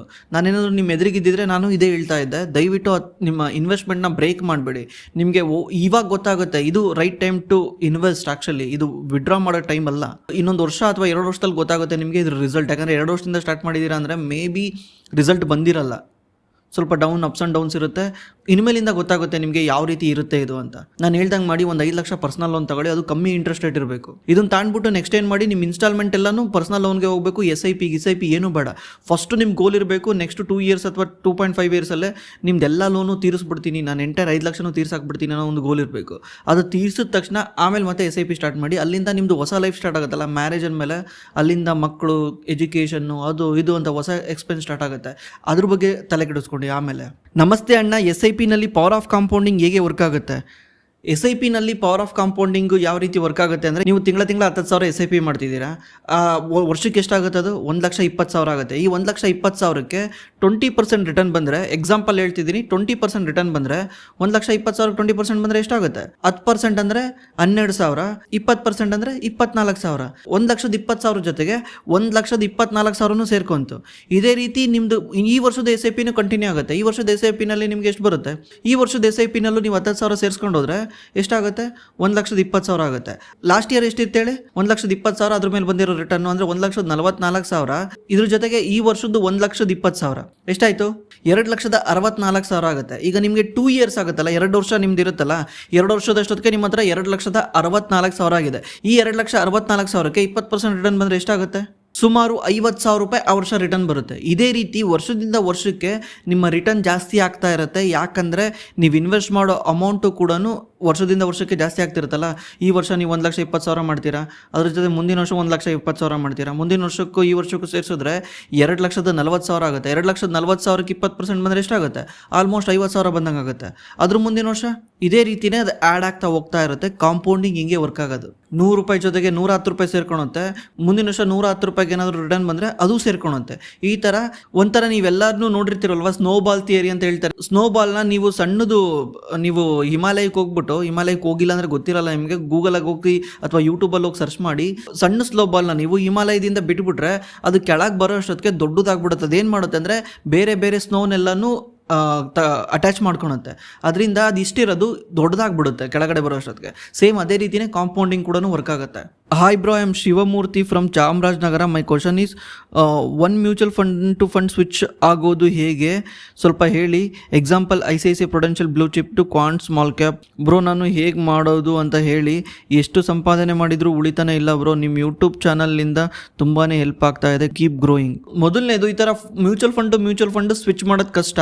ನೀವು ಸೆಲ್ ಮಾಡಲೇಬೇಕು. ಸೆಲ್ ಮಾಡ್ದಲೇ ಬೇರೆ ದಾರಿ ಇಲ್ಲ. ಅಂದರೆ ನೀವು ICICI ಪ್ರೊಡೆನ್ಷಿಯಲ್ನ ಸೆಲ್ ಮಾಡಬೇಕಾಗುತ್ತೆ. ಆ ದುಡ್ಡನ್ನ ತಗೊಂಡು ಕ್ವಾಂಟಲ್ಲಿ ಇನ್ವೆಸ್ಟ್ ಮಾಡಬೇಕಾಗುತ್ತೆ. Switching in different fund not possible. Same mutual fund ಕಂಪ್ನಿನಲ್ಲಾದರೆ ಚಾನ್ಸಸ್ ಇದೆ, ಡಿಫ್ರೆಂಟ್ ಮ್ಯೂಚುವಲ್ ಫಂಡ್ ಕಂಪ್ನಿನಲ್ಲಿ ಚಾನ್ಸ್ ಇಲ್ಲ. ಆಮೇಲೆ ನೀವು ಹೇಳ್ತಿದ್ದೀರಾ ಎಷ್ಟು ದುಡಿದ್ರೂ ಸಾಕಾಗ್ತಾನೆ ಇಲ್ಲ ಅಂತ. ಎಷ್ಟು ದುಡಿತಿದ್ದೀರಾ, ಎಷ್ಟು ಸಂಬಳ ಬರ್ತಿದೆ, ಏನು ಖರ್ಚಿದೆ, ದಯವಿಟ್ಟು ಒಂದ್ಸಲ ಕೆಳಗಡೆ ಕಾಮೆಂಟ್ ಮಾಡಿ. ಏನೇನು ಖರ್ಚಿದೆ ಬಿಡಿಸಿ ಹೇಳಿ ಬೇಕಾರೆ. ಎಲ್ಲೇನು ಸೇವ್ ಮಾಡ್ಬೋದು ಅಂತ ಒಂದ್ಸಲ ಚೆಕ್ ಮಾಡೋಣ. ದಯವಿಟ್ಟು ಈ ವಿಡಿಯೋದಲ್ಲಿ ಕಾಮೆಂಟ್ ಮಾಡಿ. ನೀವು ಏನೇ ಕಾಮೆಂಟ್ ಮಾಡೋದಿದ್ರು ಇದೇ ವಿಡಿಯೋದಲ್ಲಿ ಕಾಮೆಂಟ್ ಮಾಡಿ. ನೀವು ಬೇರೆ ವಿಡಿಯೋದಲ್ಲಿ ಕಾಮೆಂಟ್ ಮಾಡಿದ್ರೆ ಕ್ವಶನ್ ಪಿಕ್ ಆಗಲ್ಲ. ಯಾಕಂದರೆ ನಾವು ಯಾವಾಗಲೂ ಕ್ವಶನ್ ತೊಗೊಳೋದು ಲಾಸ್ಟ್ ಸಂಡೇ ವಿಡಿಯೋದಲ್ಲಿ ಕ್ವಶನ್ ತಗೊಳ್ತೀವಿ. ಈ ಸಂಡೇ ವಿಡಿಯೋದಲ್ಲಿ ಏನು ಕ್ವಶನ್ ಬಂದಿರುತ್ತೆ ಅದನ್ನೇ ಕ್ವಶನ್ ತಗೊಳ್ತೀವಿ. ಯಾಕಂದರೆ ಇದೇ ರೀತಿ ಕಂಟಿನ್ಯೂ ಆಗ್ತಾ ಹೋಗುತ್ತೆ. ಅಲ್ಲಿ Q&Aನಲ್ಲಿ ಬಂದ್ಬಿಟ್ಟು Q&A ಕ್ವಶನ್ ಕೇಳಬೇಕು. ನೀವು ನಾರ್ಮಲ್ ವಿಡಿಯೋದಲ್ಲಿ ಬಂದ್ಬಿಟ್ಟು ನಾರ್ಮಲ್ ಕಾಮೆಂಟ್ ಮಾಡಬಿಟ್ಟು ಅಲ್ಲಿ ಕ್ವಶನ್ ಕೇಳಿದ್ರೆ ಅಲ್ಲಿ ಪಿಕ್ ಆಗಲ್ಲ. ಯಾಕಂದರೆ ರೂಲ್ಸ್ ಇರೋದೇ ಇದೇ ಥರ. ನಾವು ಇದೇ ರೀತಿ ಫಾಲೋ ಮಾಡ್ಕೊಂಬಂದಿದ್ದೀವಿ. ಎಲ್ಲದರಲ್ಲೂ ಒಂದೊಂದು ತಗೊಂಡ್ಬಿಟ್ರೆ ಪಾಪ Q&Aನಲ್ಲಿ ಕ್ವಶನ್ ಕೇಳಿರ್ತಾರಲ್ಲ ಅವ್ರ ಗತಿ ಏನು? Hi bro, please pick my question. ನನ್ನ ಹತ್ರ 8 ಲಕ್ಷ ಪೋರ್ಟ್ಫೋಲಿಯೋದಲ್ಲಿದೆ, 3 ಲಕ್ಷ MF ಅಲ್ಲಿದೆ, 5 ಲಕ್ಷ ಸ್ಮಾಲ್ ಕೇಸಲ್ಲಿ ಎವ್ರಿ ಮಂತ್ SIPನೂ ಮಾಡ್ತಾ ಇದ್ದೀನಿ. MF ಅಲ್ಲಿ ಸ್ಮಾಲ್ ಕೇಸಲ್ಲಿ ಇನ್ವೆಸ್ಟ್ ಮಾಡೋದು ಒಳ್ಳೆ ಆಪ್ಷನ್ನ, ಪ್ಲೀಸ್ ಆನ್ಸರ್ ಮಾಡಿ. ನೀವು ಅದು ಸ್ಮಾಲ್ ಕೇಸ್ನ ನೀಟಾಗಿ ಅರ್ಥ ಮಾಡಿಕೊಂಡು ಅದನ್ನು ಫಾಲೋ ಅಪ್ ಮಾಡ್ತಿದ್ರೆ ಒಳ್ಳೆಯದೇ. ಬಟ್ ನನ್ನ ಪ್ರಕಾರ ಸ್ಮಾಲ್ ಕೇಸ್ನ ನಮ್ಮಂಥ ರೀಟೇಲರು ಸರಿಯಾಗಿ ಯೂಸ್ ಮಾಡ್ಕೊಳಲ್ಲ. ಸ್ಮಾಲ್ ಕೇಸ್ ಒಳ್ಳೆ ಪ್ಲಾಟ್ಫಾರ್ಮೇ, ಬಟ್ ನಾವು ಯೂಸ್ ಮಾಡ್ಕೊಳಲ್ಲ. ಯಾಕಂದರೆ ಅದಕ್ಕೆ ಅದರದ್ದೇ ಆದ ಒಂದು ರೀಸನ್ ಇರುತ್ತೆ. ನಾನು ಆವಾಗಲೇ ಎಕ್ಸ್ಪ್ಲೇನ್ ಮಾಡಿದ್ದೀನಿ ಏನಕ್ಕೆ ಅಂತ.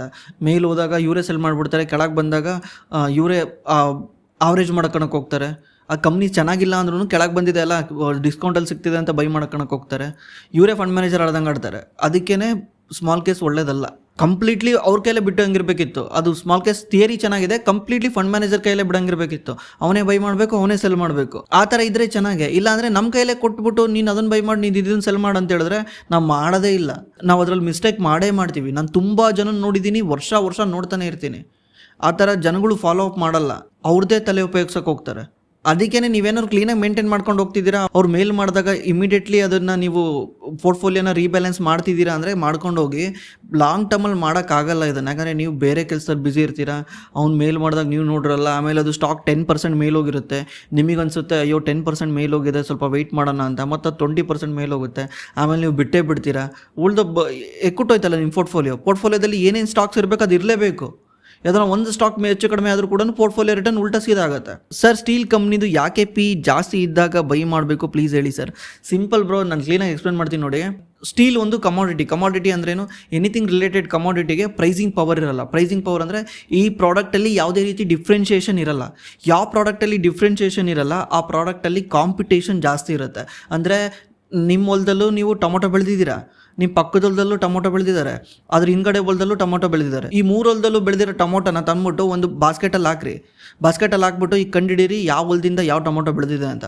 ಖುದ್ದು ಬೆಳೆದಿರೋ ರೈತಂಗೂ ಗೊತ್ತಾಗಲ್ಲ. ಯಾಕಂದರೆ ಪ್ರಾಡಕ್ಟ್ ಡಿಫ್ರೆನ್ಷಿಯೇಷನ್ ಇಲ್ಲ, ಇಲ್ಲಿ ಬ್ರ್ಯಾಂಡಿಂಗ್ ಇಲ್ಲ.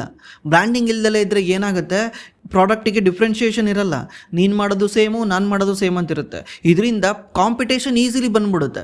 ಕಾಂಪಿಟೇಷನ್ ಬಂದಾಗ ಏನಾಗುತ್ತೆ, ಪ್ರೈಸಿಂಗ್ ಪವರ್ ಇರಲ್ಲ, ಪಟ್ಟಂತ ಪ್ರೈಸ್ ಡ್ರಾಪ್ ಆಗಿಬಿಡುತ್ತೆ. ಆಗ ಟಾಟಾ ಸ್ಟೀಲ್ ಎಕ್ಸಾಂಪಲ್ಗೆ ಒಂದು 50 ರೂಪಾಯಿ kg ಹಂಗೆ ಸ್ಟೀಲ್ನ ಸೆಲ್ ಮಾಡ್ತಾ ಇದ್ರೆ, ಪಕ್ಕದಲ್ಲಿರೋನು 50 ರೂಪಾಯಿ kg ಸೆಲ್ ಮಾಡ್ತಾನೆ, ಹಿಂದ್ಗಡೆ ಇರೋನು 50 ರೂಪಾಯಿ kg ಸೆಲ್ ಮಾಡ್ತಾನೆ. ಈ ಥರ ಆದಾಗ ಮಾರ್ಕೆಟ್ ಡಿಸೈಡ್ ಮಾಡುತ್ತೆ ಪ್ರೈಸ್ ಎಷ್ಟಿರಬೇಕು ಸ್ಟೀಲ್ದು ಅಂತ. ಟಾಟಾ ಸ್ಟೀಲ್ ಡಿಸೈಡ್ ಮಾಡೋಕ್ಕಾಗಲ್ಲ. ಇದರಿಂದ ಏನಾಗುತ್ತೆ, ಮಾರ್ಕೆಟ್ ಹೆಂಗೆ ಹೇಳುತ್ತೆ ಹಂಗೆ ಕೇಳಬೇಕಾಗುತ್ತೆ. ನನಗೆ 1 kg ಸ್ಟೀಲ್ನ ತಯಾರು ಮಾಡೋಕ್ಕೆ 50 ರೂಪಾಯಿ ಖರ್ಚಾಗ್ತಿದೆ ಅಂದರೂ ಕೂಡ ನಾನು 50 ರೂಪಾಯಿಗೆ ಸೆಲ್ ಮಾಡಬೇಕು, ಯಾಕಂದರೆ ಮಾರ್ಕೆಟ್ ಪ್ರೈಸ್ ಇರೋದೇ ಅದು. ನಾನು 55 ರೂಪಾಯಿಗೆ ಮಾಡ್ತೀನಿ, ನಾನು 60 ರೂಪಾಯಿಗೆ ಮಾಡ್ತೀನಿ ಅಂದರೆ ಜನ ಯಾರೂ ತಗೊಳಲ್ಲ. ಅದು 35 ರೂಪಾಯಿಗೆ ಬಂದರೂ ಕೂಡ ನಾನು 35 ರೂಪಾಯಿಗೆ ಸೆಲ್ ಮಾಡಬೇಕು, ಬಿಕಾಸ್ ಮಾರ್ಕೆಟ್ ಪ್ರೈಸ್ ಅಷ್ಟಿದೆ. ಯಾಕೆ ಈ ಥರ ಕಾಂಪಿಟೇಷನ್ ಬರುತ್ತೆ ಅಂದರೆ, ಚೈನಾ ಎಂಟ್ರಿ ಆಗ್ತಾನೆ. ಚೈನಾ ಕೂಡ ಗ್ಲೋಬಲಲ್ಲಿ ಸ್ಟೀಲ್ನ ಪ್ರೊಡ್ಯೂಸ್ ಮಾಡ್ತಾನೆ. ಬೇರೆ ದೇಶದವ್ರು ಬಂದ್ಬಿಟ್ಟು ಇಂಡಿಯಾದಲ್ಲಿ ಡಂಪ್ ಮಾಡಿಬಿಡ್ತಾರೆ. ಇಂಡಿಯಾದಲ್ಲ ವರ್ಲ್ಡಲ್ಲೇ ಹೋಗ್ಬಿಟ್ಟು ಡಂಪ್ ಮಾಡಿಬಿಡ್ತಾರೆ. ಅವಾಗ ನನ್ನ ಸ್ಟೀಲ್ನ ಯಾರು ಬೈ ಮಾಡಲ್ಲ. ಅವಾಗ ನಾನು ಕಮ್ಮಿ ರೇಟಿಗೆ ಕೊಡಲೇಬೇಕಾಗತ್ತೆ, ಇಲ್ಲಾಂದರೆ ಎಕ್ಸಿಸ್ಟಿಂಗ್ ಕಸ್ಟಮರ್ ಇರ್ತಾರಲ್ಲ ಅವರು ವಾಪಸ್ ಹೋಗ್ಬಿಡ್ತಾರೆ ನನ್ನಿಂದ. ಇದರಿಂದ ಏನಾಗುತ್ತೆ, ಕಂಪ್ನಿ ಲಾಸ್ ಆಗುತ್ತೆ. ಕಮ್ಮಿ ರೇಟಿಗೆ 50 ರೂಪಾಯಿಗೆ ತಯಾರು ಮಾಡಿಬಿಟ್ಟು 35 ರೂಪಾಯಿಗೆ ಸೆಲ್ ಮಾಡಿದ್ರೆ ಲಾಸ್ ಆಗುತ್ತಾ? ಆ ಟೈಮಲ್ಲಿ ಏನಾಗುತ್ತೆ, over A period of time ಈ ಥರ ಫೈಟ್ ಆಗುತ್ತೆ ಕಾಂಪಿಟೇಷನಲ್ಲಿ. ನಾನು ಕಮ್ಮಿ ಕೊಡ್ತೀನಿ ಅಂತ ಈ ಥರ ಕಿತ್ತಾಡ್ಬಿಟ್ಟು ಒಂದು 2-3 ಕಂಪ್ನಿಗಳು ಮುಚ್ಚೋಗ್ಬಿಡ್ತವೆ. ಇಲ್ಲ ನನ್ನ ಕೈಲಿ ಆಗಲ್ಲ ಅಂತ ಮುಚ್ಚೋಗ್ಬಿಡ್ತವೆ. ಅವಾಗ ಏನಾಗುತ್ತೆ, ಸಪ್ಲೈ ಕಮ್ಮಿ ಆಗಿಬಿಡುತ್ತೆ ಮಾರ್ಕೆಟಲ್ಲಿ. ಈ 2-3 ಕಂಪ್ನಿ ಮುಚ್ಚೋಯ್ತು ಅಂದ ತಕ್ಷಣ ಸಪ್ಲೈ ಕಮ್ಮಿ ಆಗುತ್ತೆ. ಆಗ ನಿಧಾನಕ್ಕೆ ಪ್ರೈಸ್ ಮೇಲೆ ಹೋಗ್ತಾ ಹೋಗುತ್ತೆ. ಯಾವುದ್ರದ್ದು ಸ್ಟೀಲ್ದು 35 ರೂಪಾಯಿ ಇರೋದು 40 ರೂಪಾಯಿ ಈ ಥರ ಮೇಲೆ ಹೋಗ್ತಾ ಹೋಗುತ್ತೆ. ಆಗ ನಿಧಾನಕ್ಕೆ ಟಾಟಾ ಸ್ಟೀಲು ಬೇರೆ ಸ್ಟೀಲ್ ಕಂಪ್ನಿಗಳು ಕೂಡ ಪ್ರಾಫಿಟ್ ಮಾಡೋಕ್ಕೆ ಸ್ಟಾರ್ಟ್ ಮಾಡ್ತವೆ. ಈ ಕ್ವಾರ್ಟ್ರಲ್ಲಿ ಟಾಟಾ ಸ್ಟೀಲು ಬರೀ 100 ಕೋಟಿ ಪ್ರಾಫಿಟ್ ಮಾಡಿದ್ದಾನೆ ಅಂದರೆ, ಟಾಟಾ ಸ್ಟೀಲ್ದು ಪಿ ಎಷ್ಟಾಗುತ್ತೆ? ಯಾವಾಗಲೂ ಟಾಟಾ ಸ್ಟೀಲು 5,000 ಕೋಟಿ 10,000 ಕೋಟಿ ಪ್ರಾಫಿಟ್ ಮಾಡ್ತಿರೋನು ಜಸ್ಟ್ 100 ಕೋಟಿ ಮಾಡ್ತಿದ್ದಾನೆ ಅಂದರೆ ಪಿ ಎಷ್ಟಾಗುತ್ತೆ? ಪಿ ಜಾಸ್ತಿನೇ ತೋರಿಸುತ್ತಲ್ವಾ? ಅವಾಗ ಅರ್ಥ ಮಾಡ್ಕೊಬೇಕು ನಾವು, ಪಿ ಜಾಸ್ತಿ ಇದೆ ಅಂದರೆ ಈ company over A period of time ಅವ್ರು ನಾರ್ಮಲೈಸ್ ಪ್ರಾಫಿಟಿಗೆ ಬಂದರೆ, ನಾರ್ಮಲೈಸ್ ಪ್ರಾಫಿಟ್ ಅಂದರೆ ಎಷ್ಟು? 5,000 ಕೋಟಿ 10,000 ಕೋಟಿ ಪ್ರಾಫಿಟಿಗೆ ಬರೋ ಅಷ್ಟೊತ್ತಿಗೆ ನಾವು ಒಳ್ಳೆ ದುಡ್ಡು ಮಾಡ್ಬೋದು. ನಿಧಾನಕ್ಕೆ ಅದು 100 ಇರೋದು 200 ಆಗುತ್ತೆ, 200 ಇರೋದು 300 ಆಗುತ್ತೆ, 500 ಆಗುತ್ತೆ, 1000 ಆಗುತ್ತೆ, ಆಮೇಲೆ 5,000 ಆಗುತ್ತೆ, ಆಮೇಲೆ 10,000 ಆಗುತ್ತೆ. 10,000 ಕೋಟಿ ಅಂದರೆ ಪೀಕ್ ಪ್ರಾಫಿಟ್ಗೆ ಹೋದ ತಕ್ಷಣ, ಪೀಕ್ ಪ್ರಾಫಿಟ್ ಅಂದರೆ ಏನು ಹೇಳಿ? ಲೋ ಪ್ರಾಫಿಟ್ ಅಂದರೆ ಹೈ ಪಿ. ಪೀಕ್ ಪ್ರಾಫಿಟಿಗೆ ಹೋದ ತಕ್ಷಣ ಏನಾಗುತ್ತೆ, ಬೇರೆ ಮುಚ್ಚಿದ್ರಲ್ಲ ಇಷ್ಟು ದಿವಸ ಪ್ಲ್ಯಾಂಟ್ ನನ್ನ ಕೈಲಿ ಆಗಲ್ಲ ಅಂತ, ಅವರೆಲ್ಲನೂ ಈಗ ಒಳ್ಳೆ ಪ್ರೈಸ್ ಇದೆ ಅಂತ ಸ್ಟಾರ್ಟ್ ಮಾಡ್ತಾರೆ ಓಪನ್ ಮಾಡೋಕ್ಕೆ. ಅವಾಗ ಏನಾಗುತ್ತೆ, ಮತ್ತೆ ಮಾರ್ಕೆಟಲ್ಲಿ ಕಾಂಪಿಟೇಷನ್ ಬರುತ್ತೆ, ಮತ್ತೆ ಪ್ರೈಸ್ ಡೌನ್ ಆಗುತ್ತೆ. ಇದನ್ನೇ ಸಿಕ್ಲಿಕಲ್ ಅಂತ ಹೇಳ್ತಾರೆ. ಈ ಸಿಕ್ಲಿಕಲ್ಲು 2 ವರ್ಷ ಇರುತ್ತೆ, ಒಂದೊಂದ್ಸಲ 3 ವರ್ಷ ಇರುತ್ತೆ, ಆಮೇಲೆ ಮತ್ತೆ ಡೌನ್ ಆಗುತ್ತೆ. ಈ ಕಮೋಡಿಟಿ ಕಂಪ್ನಿಗಳೆಲ್ಲನೂ ಅಷ್ಟೇ. ಈಗ ಈರುಳ್ಳಿ ಮತ್ತು ಟೊಮೊಟೊ ಯಾವಾಗ ಜಾಸ್ತಿ ಬೆಳೀತಾರೆ, ಇಲ್ಲಿ ಟೊಮೊಟೊ ಯಾವಾಗ 100 ರೂಪಾಯಿ ಆಗುತ್ತೆ ಅವಾಗ. ಯಾಕಂದರೆ ಆ ಟೈಮಲ್ಲಿ 100 ರೂಪಾಯಿ ಇರೋದ್ರಿಂದ ಈ ಸಲ ದುಡ್ಡು ಮಾಡ್ಬೋದು ಅಂತ 100 ರೂಪಾಯಿ ಟೊಮೊಟೊ ಹಾಕ್ಬಿಡ್ತಾರೆ. ಏನಾಗುತ್ತೆ, ಮಾರ್ಕೆಟಲ್ಲಿ ಟೂ ಮಚ್ ಸಪ್ಲೈ ಬರುತ್ತೆ, ಅವಾಗ ಆಟೋಮೆಟಿಕ್ಲಿ ಪ್ರೈಸ್ ಡ್ರಾಪ್ ಆಗುತ್ತೆ. ಇದನ್ನು ತಗೊಂಡೋಗಿ ಒಂದು ಮಾರ್ಕೆಟಲ್ಲಿ ಕೊಡೋ ಅಷ್ಟೊತ್ತಿಗೆ ಪ್ರೈಸೇ ಇರಲ್ಲ. ನಾವೊಂದು ಯಾವಾಗ ಅರ್ಥ ಮಾಡ್ಕೊಬೇಕಂದ್ರೆ, ಟೊಮೊಟೊ ಯಾವಾಗ 2 ರೂಪಾಯಿ ಅಥವಾ 3 ರೂಪಾಯಿ kg ಹಂಗೆ ಸೆಲ್ ಆಗ್ತಿರುತ್ತಲ್ಲ, ಆ ಟೈಮಲ್ಲಿ ನಾವು ಟೊಮೊಟೊ ಬೆಳೆ ಹಾಕಬೇಕು. ಯಾಕಂದರೆ ಆ ಟೈಮಲ್ಲಿ ಎಷ್ಟೋ ಜನ ಬೇಸತ್ಬಿಟ್ಟು ನನ್ನ ಕೈಲಿ ಆಗಲ್ಲ 2 ರೂಪಾಯಿಗೆ ಯಾವನು ಸೆಲ್ ಮಾಡ್ತಾರೆ ಅಂತ ಆ ವರ್ಷ ಬೆಳೆಯೋಕೆ ಹೋಗಲ್ಲ. ಆ ವರ್ಷ ಟೊಮೊಟೊ ಸವಸನೆ ಬೇಡ ಅಂತ ಬಿಟ್ಬಿಡ್ತಾರೆ.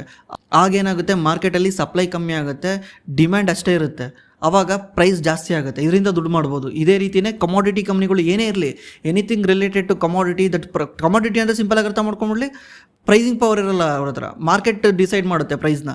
ಟೊಮೊಟೊಗೂ ಮಾರ್ಕೆಟ್ ತಾನೇ ಡಿಸೈಡ್ ಮಾಡುತ್ತೆ, ಈರುಳ್ಳಿಗೂ ಮಾರ್ಕೆಟ್ ತಾನೇ ಡಿಸೈಡ್ ಮಾಡುತ್ತೆ, ಆಲೂಗಡ್ಡೆಗೂ ಮಾರ್ಕೆಟ್ ತಾನೇ ಡಿಸೈಡ್ ಮಾಡುತ್ತೆ. ಈ ಥರ ಪ್ರಾಡಕ್ಟ್ಗಳ್ನ ಇನ್ವೆಸ್ಟ್ ಮಾಡಬೇಕಾದ್ರೆ ನಾವು ಈ ಥರ ಥಿಂಕ್ ಮಾಡಬೇಕು. ಏನಂದರೆ, ಲಾಸ್ಟ್ 10 ವರ್ಷದ ಕಂಪೇರ್ ಮಾಡಿದ್ರೆ ಹೈಯೆಸ್ಟ್ ಲಾಸ್ ಇರಬೇಕು ಅಂತ ಟೈಮಲ್ಲಿ ಹೋಗಿ ಎಂಟ್ರಿ ಮಾಡಿದ್ರೆ ವಿ ಕ್ಯಾನ್ ಮೇಕ್ ಮನಿ. ನಾವೇನು ಮಾಡ್ತೀವಿ ಗೊತ್ತಾ, ಅದು ಯಾವಾಗ ಹೈಯೆಸ್ಟ್ ಪ್ರಾಫಿಟಲ್ಲಿರುತ್ತೆ ಅವಾಗ ಹೋಗಿ ಎಂಟ್ರಿ ಆಗ್ತೀವಿ, ಬಿಕಾಸ್ ಇದು ಹ್ಯೂಮನ್ ಸೈಕಾಲಜಿ. ಅವಾಗ ನಮಗೆ ಸ್ವಲ್ಪ ಸೇಫ್ ಅನಿಸುತ್ತೆ. ಆಲ್ರೆಡಿ ಸ್ಟಾಕ್ ಮೇಲೆ ಹೋಗಿರುತ್ತೆ ಮತ್ತು ವರ್ಷ ಪ್ರಾಫಿಟ್ ಮಾಡ್ತಾ ಇರುತ್ತೆ, ಇದೇ ರೀತಿ ಕಂಟಿನ್ಯೂ ಆಗುತ್ತೆ ಅಂತ ಅನ್ಕೊಂಡ್ಬಿಡ್ತೀವಿ. Hi sir, what is the meaning of exit multiple approach, please explain ಮಾಡಿ ಸರ್. ಎಕ್ಸಿಟ್ ಮಲ್ಟಿಪಲ್ ಅಪ್ರೋಚ್ ಅನ್ನೋದು DCF ಮೆಥಡಲ್ಲಿ ಚೆಕ್ ಮಾಡ್ತೀವಲ್ಲ ನಾವು, ಆವಾಗಲೇ ಚೆಕ್ ಮಾಡೋದು. ಆಮೇಲೆ ರಿವರ್ಸ್ DCF ಅಂತಲೂ ಒಂದು ಮೆಥಡ್ ಇದೆ. ನಿಮಗೆ ತಿಜೋರಿನಲ್ಲಿ ಹೋದರೆ ಸಿಗುತ್ತೆ ರಿವರ್ಸ್ DCF ಅಂತ, ಬಟ್ ಅದು ಪ್ರೀಮಿಯಮ್ ಇದೆ. ನಾನು ಬೇಕಾದ್ರೆ ಇದ್ರದ್ದಕ್ಕೊಂದು ಸಪ್ರೇಟ್ ಒಂದು ಎಕ್ಸೆಲ್ ಶೀಟ್ನ ರೆಡಿ ಮಾಡಿಬಿಟ್ಟು ನಾನು ಬಂದು ವೀಡಿಯೋ ಮಾಡ್ತೀನಿ ಫ್ರೀಯಾಗಿ, ಅದನ್ನು ಯಾವ ರೀತಿ ಚೆಕ್ ಮಾಡೋದು, ರಿವರ್ಸ್ DCFನ ಯಾವ ರೀತಿ ಯೂಸ್ ಮಾಡ್ಕೊಳೋದು ಅಂತ. ರಿವರ್ಸ್ DCF ಕಲ್ತುಬಿಟ್ರೆ ನೀವು ಸ್ಟಾಕ್ ಮಾರ್ಕೆಟಲ್ಲಿ ಎಕ್ಸಿಟ್ ಆಗೋದು ಈಸಿ. ನಿಮಗೆ ಗೊತ್ತಾಗ್ಬಿಡುತ್ತೆ, ಎಂಟ್ರಿ ಆಗ್ಬೇಕಾದ್ರೆ ಗೊತ್ತಾಗ್ಬಿಡುತ್ತೆ ಇದು ಪ್ರೈಸ್ ಓವರ್ ವ್ಯಾಲಿಡಾ ಅಂಡರ್ ವ್ಯಾಲಿಡಾ ಅಂತ. ನಾನು ಅದನ್ನೊಂದ್ಸಲ ವಿಡಿಯೋ ಮಾಡಿ ನಿಮಗೆ ಎಕ್ಸ್ಪ್ಲೇನ್ ಮಾಡ್ತೀನಿ. ಸರ್, ನಿಮ್ಮ ಬುದ್ಧಿವಂತಿಕೆಗೆ ನನ್ನ ದೊಡ್ಡ ಸಲಾಮು, ದೊಡ್ಡ ನಮಸ್ಕಾರಗಳು. ನೀವು ಹೇಳುವ ಸಬ್ಜೆಕ್ಟ್ ಕೇಳಲಿಕ್ಕೆ ಬೇಜಾರಾಗಲ್ಲ, ಬಟ್ ನೀವು ಯಾಕೆ ಇಂಟ್ರಾಡೇ ಮಾಡಲ್ಲ? ನಿಮಗೆ ಯಾಕೆ ಹೇಳುತ್ತಿದ್ದೀನಿ ಅಂದರೆ ನೀವು ತುಂಬ ಇಂಟೆಲಿಜೆಂಟ್, ತುಂಬ ಎಕ್ಸಲೆಂಟ್ ಬಾಯ್. ನಿಮಗೆ ಎಲ್ಲನೂ ಪಾಸಿಬಲ್, ಇಂಪಾಸಿಬಲ್, ಇಂಟ್ರಾಡೇ ವರ್ಲ್ಡ್. ತುಂಬ ಉದ್ದ ಕಾಮೆಂಟ್ ಮಾಡಿದ್ದೀರಾ. ನಾನು ಯಾಕೆ ಇಂಟ್ರಾಡೇ ಮಾಡಲ್ಲ ಅಂದರೆ, ಜಗತ್ತಿನ ಅತಿ ಶ್ರೇಷ್ಠ ಇನ್ವೆಸ್ಟರ್ ಅಂತ ನಾವೇನು ಕರಿತೀವಲ್ಲ, ವಾರನ್ ಬಫೆಟ್ ಅತಿ ಬುದ್ಧಿವಂತ. ಅವ್ರಿಗಿನ್ನ ಬುದ್ಧಿವಂತ ಅವ್ರ ಫ್ರೆಂಡು ಮತ್ತು partner Charlie Munger Berkshire Hathaway one of the partner. ಅವ್ರೊಂದು ಮಾತು ಹೇಳ್ತಾರೆ, all I want to know is where I am going to die, so I will never go there. ಅಂದರೆ ನನಗೇನು ಗೊತ್ತಿದೆ ಅಂದರೆ, ಎಲ್ಲೋದ್ರೆ ನಾನು ಸಾಯ್ತೀನಿ ಅಂತ ನನಗೆ ಅನ್ಸುತ್ತೆ, ಅಲ್ಲಿ ನಾನು ಕಾಲೇ ಇಡಲ್ಲ ಅಂತ. ಯಾಕಂದರೆ ಜಗತ್ತಿಗೆ ಗೊತ್ತಿದೆ, ಜಗತ್ತಲ್ಲಿ ಯಾರೂ ಪ್ರೂವ್ ಮಾಡಿಲ್ಲ. ನಾವು ಯಾವ ದೊಡ್ಡ ಕೋಲ್ ಅಲ್ಲ, ನಾವೇನೂ ಅಲ್ಲ. ಇಂಥ ದೊಡ್ಡವರು ಏನೂ ಮಾಡೋಕ್ಕಾಗಿಲ್ಲ ಇಂಟ್ರಾಡೇನಲ್ಲಿ ಅಂದರೆ ನಾನೇನು ಮಾಡೋಕ್ಕಾಗುತ್ತೆ? ನಾನು ವಿಭಿನ್ನನ ಜಗತ್ತಿನಲ್ಲಿ ಒಂದು ಫಂಡಮೆಂಟಲ್ ರೂಲ್ಸ್ ಇರುತ್ತಲ್ಲ, ರೂಲ್ಸ್ನ ಬ್ರೇಕ್ ಮಾಡಿಬಿಟ್ಟು ನಾನೇ ಇದಾಗಕ್ಕಾಗಲ್ಲ. ಅದಕ್ಕೇ ನಾನು ಟ್ರೈ ಮಾಡಿಲ್ಲ, ಮಾಡೋದು ಇಲ್ಲ.